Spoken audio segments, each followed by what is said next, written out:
Hey everyone, welcome to Cub Chat Live. You might realize that I am not Gina, nor am I Erin, but I am very delighted to be your host today. I'm Tamara Christensen. I am the Vice Chair of the National Cub Scout Committee. And more importantly than me, of course, is our awesome guest, Sherry Smotherman Short. Welcome, Sherry. I'm so excited to do this with you today. Thank you, thank you. I'm excited to be here today. I love to plan things, so this is going to be a fun fun topic for us to talk about. Yay. And I just want a little shout out. We have so many awesome people on here. And I got to tell you, these guys, Rusty, first one Mhm. on, as usual, Douglas from Pack 3310 in Akron, Ohio. We got Fred from Three Fires. We got Matt from Pack 311 in Leesburg, Virginia. Brian Little. We've got Fred Glover, Sean. It's great to see all of y'all. And there's like more people on here, and I'm excited. I'm excited. Um, let's talk a little bit about our topic today. We're talking about really making the best year ever for your pack. And of course, all these awesome leaders, everyone wants that. Sherry, what do we do? Where do we start? What are your thoughts? I will tell you, but before we do that, can I just tell a little bit about my background? And Absolutely. Um, so I have 2 boys who are now Eagle Scouts. Yay, Eagle Scout mom here. But they went through the entire program, started as Tigers and through the whole entire thing. And so I've been involved in Scouting for a very, very, very long time. And I served as a committee chair. And of course, one of the jobs of the committee chair is to help plan the program for the year. So the first thing that you would do, and I think Erin's going to pop a slide up for us, but one of the first things that you can do is in kind of getting ready for your pack planning meeting, is you can look at this annual pack programming conference roundtable video, and you can see a little QR code there. You can just zap that, and it'll open up for you. But there's also some training in your myscouting.org training, and it's kind of hidden a little bit. So if you go into my.scouting.org and then go to my training, you'll see like Cub Scouting learning plans. You're going to click on Cub Scouting, then click on Pack Committee Chair Training, then click on Earning Your Training Strip, and then finally you can pick CS19 Annual Program Planning for Cub Scouting. So it takes a few little steps to get there, and it's kind of hidden away, but that's some really good training to help you guys as you start before you even get ready to do your training. This is kind of That, pre-work for you. that's such great information. And you might be thinking, oh, is this going to be like a day long training? Is it going to take forever to get through these? And I just looked at the conference, the program conference roundtable video. It's only 8.5 minutes. It's really well done. Anthony, it's done by Anthony, does a great job, of course. And that training, even the training course, it's only 18 minutes. So it's easy, right, to get through that, Sherry. Exactly, exactly. It's not gonna take you long at all. Now, I do want to mention that when you're going through the Cub Scout learning plans, when you're going through that training, you may see it called like something along the lines of the Cub Scout Planning Conference. And I don't know about you guys, but when I hear the word conference, I'm thinking, oh, I got to plan a conference. I mean, that seems too big for what it actually is. So just wanted to kind of mention that to you guys. So don't if you see that, don't, freak out. As a matter of fact, Tamara, you and I had spoken earlier this week about some of the different ways that you can have this planning meeting, and I just call it a meeting. It could be at your committee chairs in their backyard at a cookout. Tamara, what you had some great ideas too. Yeah, because so Anthony on the roundtable video talks about, and his pack sounds like a super fun pack to be involved with. They had like a barbecue, and they invited all the families. Now they 100-person pack, maybe not, but they had all the families together. And then while the kids are off playing, the adults came together and they did the planning. For me, in our pack, our committee chair, Mr. Phil, he was awesome. He had like this really nice. He had all the leaders there on the back deck, and we just sat and we had some food and enjoyed each other's company, and it was really an amazing, awesome time, and we looked forward to it. You know, it wasn't like, oh my Yeah, gosh, it's what a chore. It was so yeah, nice to come together at the end of the summer after everyone's back from vacation before school started and really plan out our year. So yeah, exactly, exactly, and, and like I said, it can be very casual, so it's certainly not on the level of a conference that, you gotta put together, um So should we jump right into sorta our thoughts about the best way to put this together? It does not mean it's the only way. It's just kind of the way that I know I planned our PAC meetings when I was a committee chair. Should we jump right in? absolutely. And I just wanted to mention Brian says Brian Little, he's like, and he's our tribe. He's part of our tribe. He's here every week with us. Brian says his sage advice is our pack loves training. I encourage everyone here to take as many of those training courses as you can. It's just gives you an idea of what other people's jobs are. That's a great advice, Brian. Thank you for sharing that. So go ahead. So That's we're going to start important. off. We're going to walk you through if you were in Sherry and Tamara's backyard and you came to this meeting and you brought the chips and I brought the hot dogs, what we're gonna talk about in the meeting. So go ahead, Yeah. Sherry. Where do we All start? righty.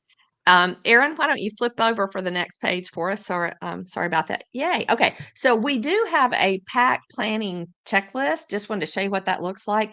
That will be I'm assuming in the chat so people can download. Is that It's right? actually going to be up on the Cub Chat Live page. We'll post that along with the slides. So it'll be a Okay. separate download for you so that you can just print out the checklist and head over to your planning meeting. Okay, awesome. All righty, Erin, one more time on the page here, and we'll go and we just kind of listed this out into steps. And there's a few things that you're going to want to have really before you start your planning meeting. The most important, in my opinion, is the school year. Like, you don't want to plan a camp out on spring break because nobody's going to show up. So you're going to want to have those dates first. Some other important dates that you're going to want to think about is, what your last year's pack calendar was. I think that's important. School year events, anything special going on at the school, the date that you're going to do your pack program planning, any district or council community events, any special religious events, especially if you're chartered by a church and there is, or a religious organization and they have certain, special holy days or anything like that, you're going to want to know about that. And then anything that your chartered org does, even if you're not chartered by a religious organization, anything else that they have. And now I would throw a couple other important dates in there. If you are, this is a little selfish, but if you are a Cub Master or you are a committee chair, if you've got a special birthday or anniversary coming up, mark that down on the calendar too. I mean, I'm not sure that my husband would have been really happy if I spent our, I don't know, 20th anniversary at a Cub Scouting event all day long. So, just think about those kinds of things because, it is important. We are volunteers and, just, you may not be able to work around it, but if you can, throw that in there. So Um, maybe let me ask a question here. First of sure. all, Corey, thank you so much. He's in Cortland, New York, and he's going remote chips and French onion dip. He's bringing that to the table. Thank you, Corey. I love a good French onion dip, so that's awesome. Yep. But let's talk a little bit. So when we come to the meeting, I mean, I know people have different calendars, different stuff. Like, and I know people get really hung up on this, right? I've seen people like, oh, I love the Google Calendar. Some packs have Google Calendars and some have their own website. Does it have to be complicated and high tech? What you're bringing to the meeting? Could it be a paper copy and just you write Absolutely. those dates in Yes. advance? Yes, absolutely a paper copy. And to be honest with you, I've seen people do things like have, um, like, well, let me just show you. I have one of these. Absolutely. Show us It's your a, stuff. You have all the cool stuff. Oh, so this is wow. actually about another project that I'm doing for my business, but this is just like a portable flip chart thingy. You could even do one of these, and when you tear the pages off, it's adhesive like a sticky note, so you could hang it up. But you could even do something like that and maybe have one of those pages, or maybe do 2 months on every page, and then have sticky notes. So you have Post-it notes that you could stick on there. Like I had a few little Post-it notes on mine that, oh, we definitely want to do this camping trip in October, so let's stick it on there. But then we can kind of move it around and adjust it. So that's one thing that you can do. But yeah, when you're doing your planning, just do whatever is easiest for you. The other thing that I use a lot is just these little printable calendars. And Mhm. I'll think a great resource for this. I think you can do it in a lot of different things, but there is a place called a website called SaturdayGift.com, and you can print out all kinds of free calendars. Like if you're not a pretty little script thing like I am, you can Mhm. print out one that's plain on the top. So, And I think so it's in oh, Word. Yeah, yeah, Word and PowerPoint. I think a lot of different exactly. products that you probably already have at your fingertips for free, and you could just Right. print one of those and maybe add your special dates. I think the holidays, obviously, were Hmm. the first. I think that was the first thing we started with, was because those were easy. And make sure Yeah. that you have the holidays that are important for your pack, because you may have religious holidays that may not be a part of a Catholic pack, primarily Catholic Hmm. pack. You want to add those other dates on there too, right? So that you Right. cover everyone. You want to be sensitive to everyone that's in your pack. Exactly, exactly. And then, the next step, and there was something else I wanted to say about this. I'll come back when I figure it out. I'll come back. But the next step is to think about what your major pack events are, and these are things like your blue and gold. Go ahead and pick your date for that. Your Pinewood Derby, your or Regatta Regatta, whenever you're going to do crossover. Your blue and gold banquet. Did I say that already? Yeah, I think I did. Your service projects, um, any campouts that you're gonna do. And the one kind of note to think of about campouts is, make sure that you do your campouts in depending on the weather. Like if you are in Arizona, you're probably not going to want to do a camp out in August because it's just too hot. There's no way. And if you're in Minnesota, you may not want to do a January camp out. Although I will tell you, I live in Tennessee, and so we don't like cold weather down here. And so there have been times when we're like, oh, we couldn't possibly do a camp out in November because it might be too cold. And I've talked to friends from other states that say, um, "Oh, we do those. We don't mind camping in the snow." And I'm just like, "Oh my goodness, you're camping this!" It just kind of freaks me out about that. But anyway, throw your major pack events on there. And So Corey had a we comment over here. I Yeah, don't know if you saw this. yeah. I saw Corey. Great idea. He says, make sure oh, there you go. Make sure your unit commissioner has a copy in order to promote those relationships if they're weak or lacking. And that's a great idea. And also your chartered partner, right? If Right. especially if you're having some of those events at the charter partner organization, maybe they want to come by and see all the fun that happens at a Pinewood Derby. But Exactly. relationships are the key for everything. Definitely. Yep, absolutely. Brian says, when do Alaska Packs camp if they don't camp in the snow? Well, They're Brian, that's why tougher I than don't. we are, Brian. They are Yes. tough. They're a tough group, those Alaska packs. Yeah, my blood's way too thin for going to Alaska, period, let alone camping in Alaska. But yeah, you're going to want to make sure that you've got all those things planned. One other note is the AOLs need to camp. They need to camp with the troops. So make sure that you're touching base with them and trying to get that planned fairly early so that those kids are ready to cross over come February or March. So another thing to kind of keep in mind Yeah, there. and then the other thing with that is, when you're planning that date, I've seen a lot of people in the Facebook group, Sherry, talk about, oh, this AOL missed that camp out, right? And then it's not, then that's tough, right? So, Yeah, if you kind of think about, oh, is there another opportunity if we plan it early enough that they can go? And then Richard Foley is telling us that um makes the scouting year so much easier. And we put all the events on the calendar in July. We're not Mhm. constantly asking what we're doing every month. And honestly, parents really appreciate that. Yeah. How many kids do you know? Like they're so over they're a lot of them are very programmed, heavily programmed, and they don't have every day of the week open. So like Yeah. maybe I did when I was little. So the parents need to know, and that makes them Right. think so much highly of your pack that you have a calendar and they can know what to plan for. Exactly.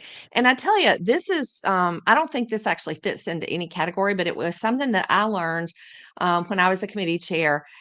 We would for a long time, we thought, "Oh, well, we'll always plan our campouts for the first weekend of the month," or whatever. But here's what I found out was that if you have a family where the parents are divorced, the kids may always be at mom's house every first weekend. And so a lot of times they might miss out if dad was the one that usually took them camping and did the Cub Scout stuff. So, I actually had a mom who was divorced who said, "You should switch those up because especially if it's like Oh, an every other weekend thing." I had never thought about that, but wow, good. and after I heard about it, it makes sense. Do Such good some advice. I wouldn't have thought of yes, that either. That's really yeah, good. yeah. So just something to keep in mind when you're planning this, schedule. Um, Next, let's talk about recruitment, and I know this is Yay, one of getting more. Tamara's favorite topics, so I love new Cub Scouts.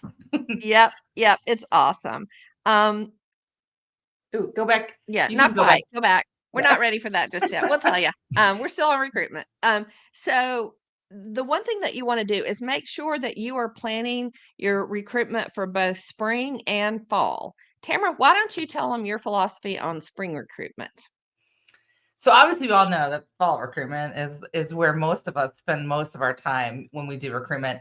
Spring recruitment is a great time to recruit new Cub Scouts because honestly, think about all the fun you have in the summer. I mean, maybe not in Arizona. I don't know. I'm sure in Arizona you have fun in the summer too, because y'all are way like into the heat and you can handle it all. In Pennsylvania, I'm not as ready for that. But when you recruit people in the summer, it means that people have a chance to go swimming, to do paddle, to do some really super fun stuff, earn the summertime adventure. It's just a great time. Then it allows you to you roll into fall, and guess what? You already know those parents, right? Mhm. You know your new parents because they've been coming to cool stuff all summer. And what better way to ask them to help your pack than these people that have already been with you all summer and you've developed a relationship with? So it is a great, great opportunity for your pack to focus on that spring recruiting. Now, if you're a pack, and I hope this is not you, and I know it's not you guys, I know the people that are on this chat window, this is not you. But if you're a pack that doesn't do programming in the summer, first of all, that's a bummer. But yes, you don't want to do spring recruiting if you're recruiting them into to something that where you're not doing Right, program in the summer. right. And Brian's saying they've been unsuccessful with spring recruitment because of sports commitments, and fall has been more successful. So Brian, Mhm. I respect that. I have seen that, but if you do some, you might get a lighter recruitment in spring, but I think it's still really worth doing. We also have recruited kindergarten students, that way, and recruited them when they come in for the kindergarten session to walk through the building and see the new school. And that's a great time to get parents engaged and get people signed up as well. So Well, and my pack didn't really do spring recruiting, but we absolutely did summer recruiting. Now, remember, my boys are both Eagles now, so it's been a hot minute since I've actually worked one on one with the pack. But one of the things that we did, well, I guess I say all that to say that we still had the summertime pack award when my boys were in Cub Scouts. So what we would do is we would always plan 3 events in the summer and try to make at least one, if not two or even three of them to be like a community event. So one time we did a human foosball. We actually made a not a, yeah, a human foosball. Yeah, that's it. And so we invited the whole community to come, and that's a great time. You're you're really inviting, like, I think in the promo materials, we say, "Hey, come and have fun with us. Oh, and while you're here, we give you some information, certainly no obligation, but if you wanna learn more about Cub Scouting, you can do so." We did it with that. We had a geocaching party, one year in a park, and what was super cool about that was in our I'm in the Middle Tennessee Council, and in our council, we had like a trail of geocaches that were eagle related.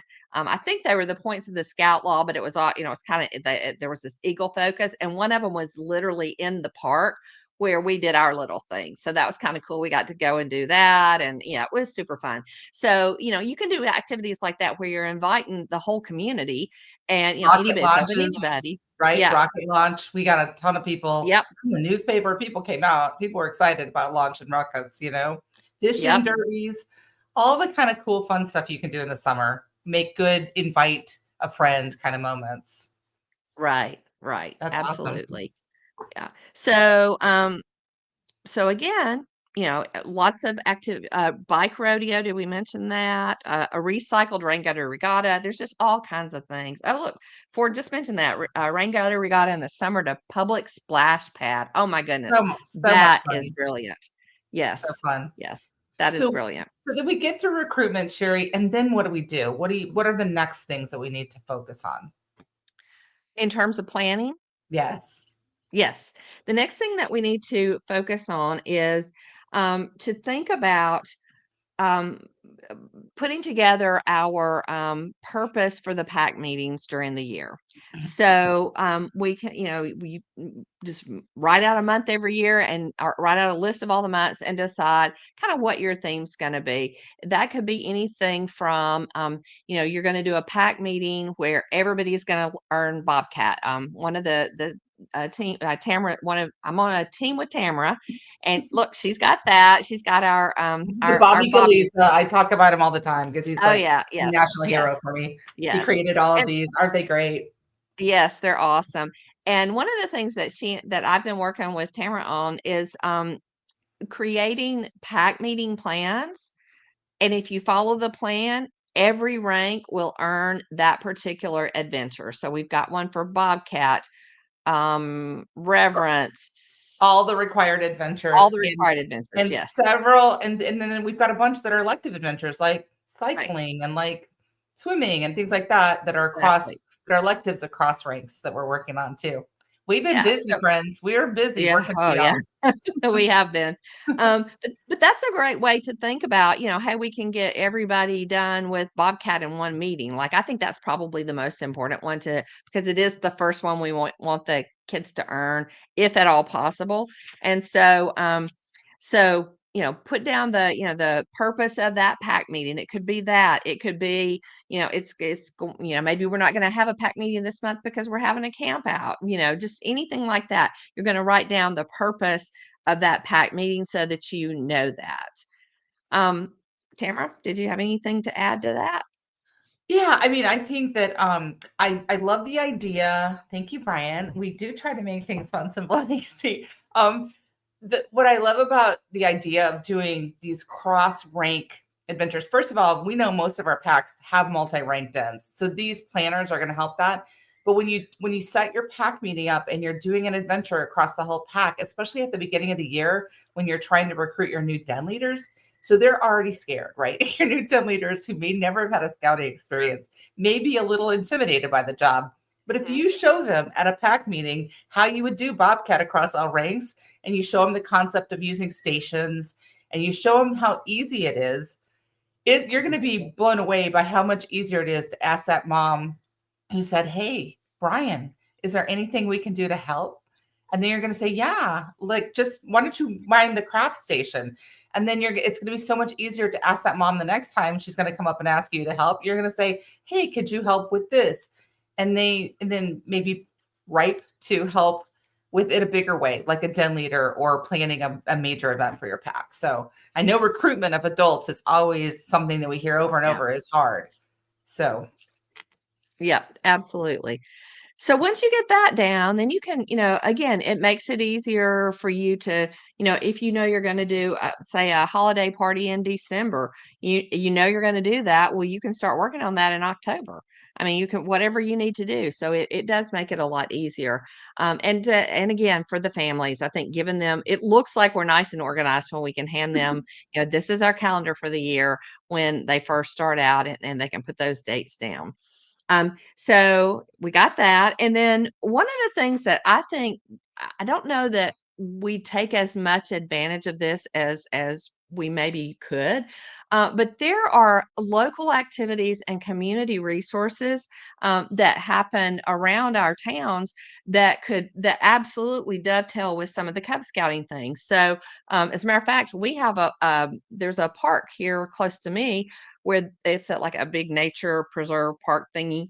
Excuse me, and they actually have like and it like you can come here and do X adventure with us. So, you think about that. That's that you might want to say, oh, they offer that in April. Okay, that's going to be one of our April Den meetings. So, you can look and see what other activities. So there's parks, there's zoos, there's aquariums, anything that has to do with nature, I think may offer something like that. So I think that's really important to take advantage of that. And then other local activities. So for example, if you've got, I live in a kind of a small suburb outside of Nashville. And so we have a couple of festivals throughout the year. Well, we've had our troops and our packs um, do a couple different things. We can do a service project and offer to pick up the trash for the festival for that pick up trash.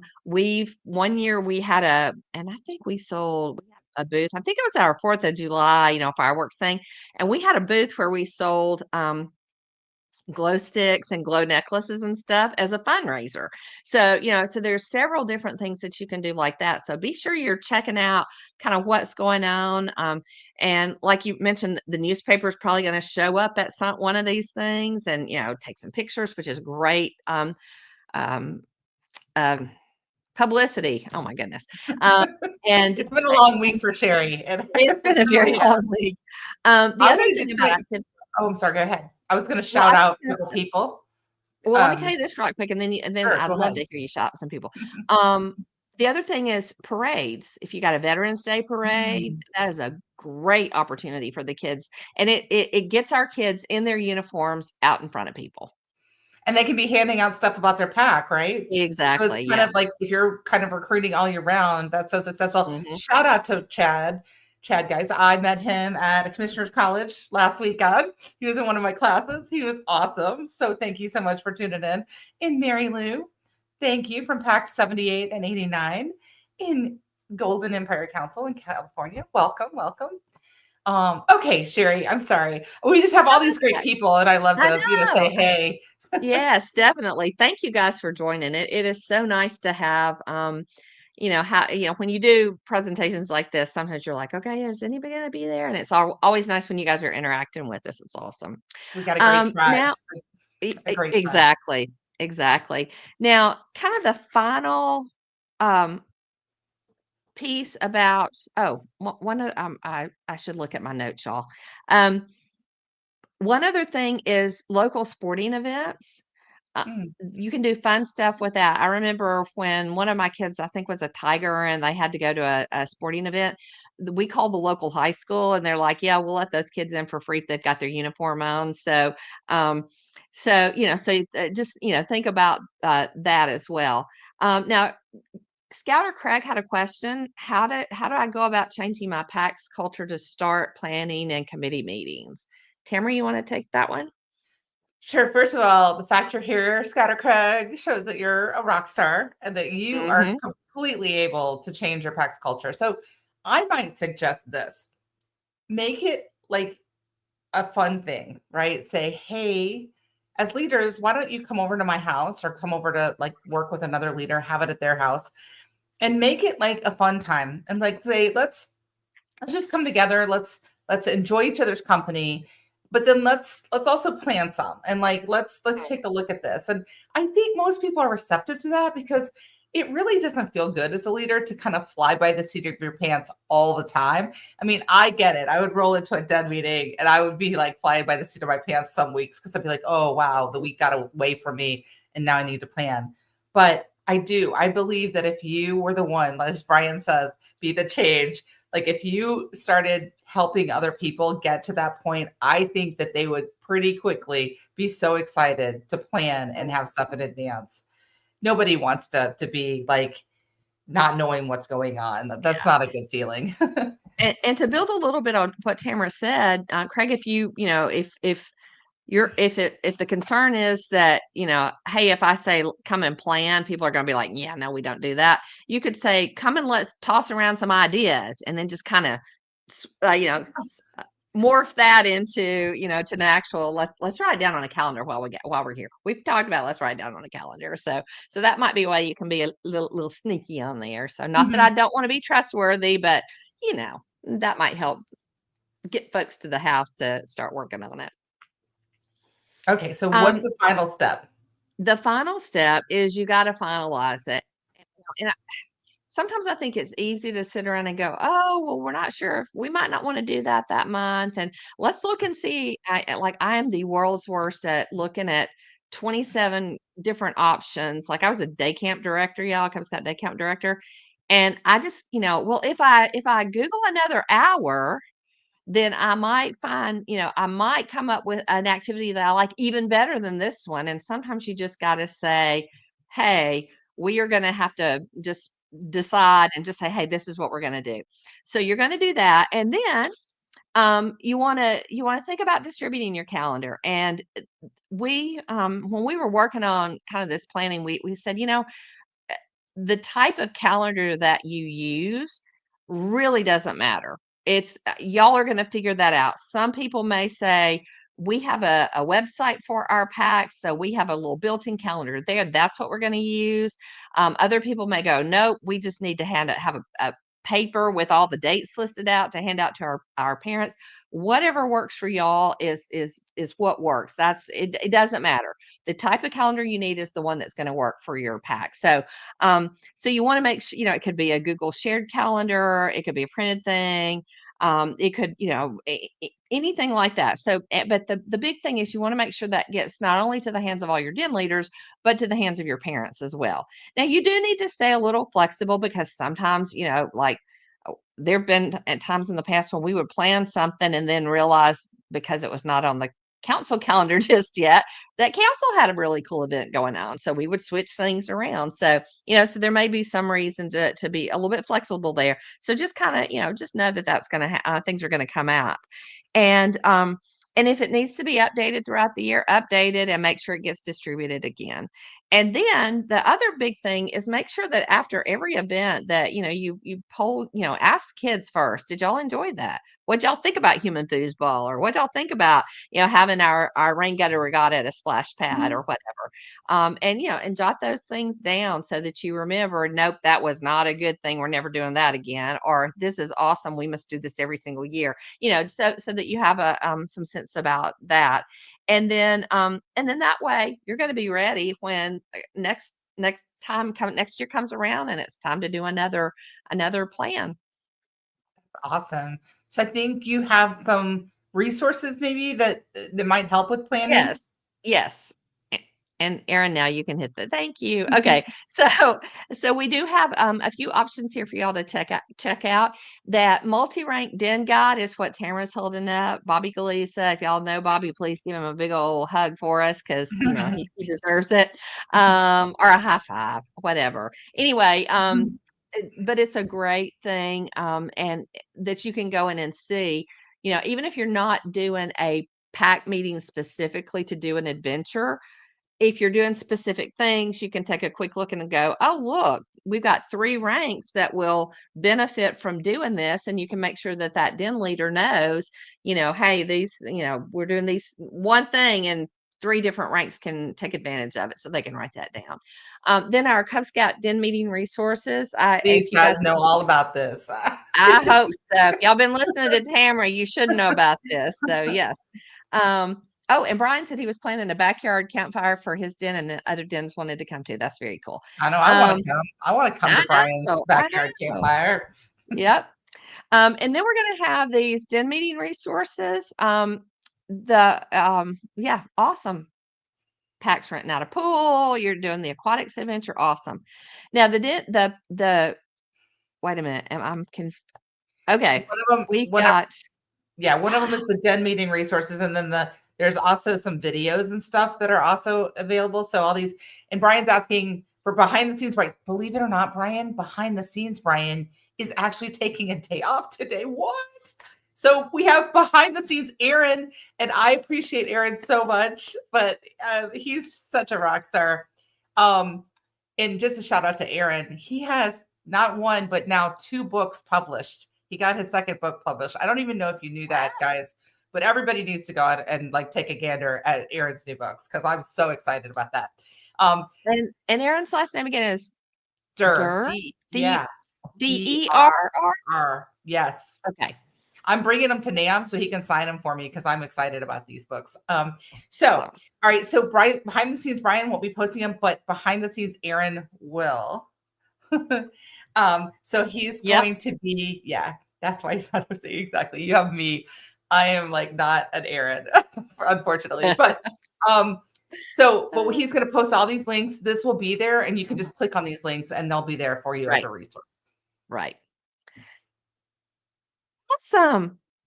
So I think there's one more page. Is there another page? There's this long book.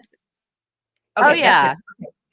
Yeah, this is it. This is just, this, I think we've shared this several times, but it's got the link to the roundtable video. It's got, how to find that elusive, annual program planning for Cub Scouting training.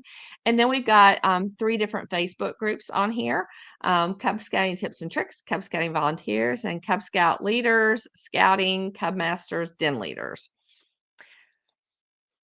I know a lot of you guys are on there and you're sharing great content, and thank you so much for all of y'all who constantly like share all of your great ideas and help all the people in these groups. I'm so blown away. We're watching you guys. We think you're amazing. We are constantly getting inspired, and we are lifting ideas that you have to help other people in a broader way. And I so appreciate you. I mean, make our jobs so much easier, and we love you guys. You guys are amazing. I love you, Sherry. Do you have any final words? I'm so lucky I get to work with you on the National Cub Scout Committee. Oh, girl, I'm the one that's lucky. This Tamara, y'all, she has some awesome vision and thoughts about Cub Scouting as a whole. And I think over the next couple of years, when she's our national committee chair, y'all are just going to be blown away by some of the things that she does. She's incredible. She's incredible. Just don't let her tell you she's not, because she is. But yeah, it's but I don't, other than just saying that you're awesome, that's all I have. Thank you, everybody, for joining in the show. Thank you, behind the scenes, Aaron. You're amazing. We love you. And thank you so much again, Sherry, for sharing all your expertise. Check out cubscoutideas.com, which is Sherry's blog. It has a lot of great stuff. I know I've shouted out a lot of stuff that she's had on her blog. It's great stuff. So thank you all so much. Have a fabulous weekend. And bye. Bye, guys. Thanks for tuning in today. Be sure to catch next week's episode. Same time, same place. And let us know how we're doing at go.scoutingmagazine.org/rate-cubchat. We love feedback and ideas for new episodes. And you can visit blog.scoutingmagazine.org/cubchatlive for all our past video episodes. You can see us live. Except it's recorded, but it was live. Okay, see you next week.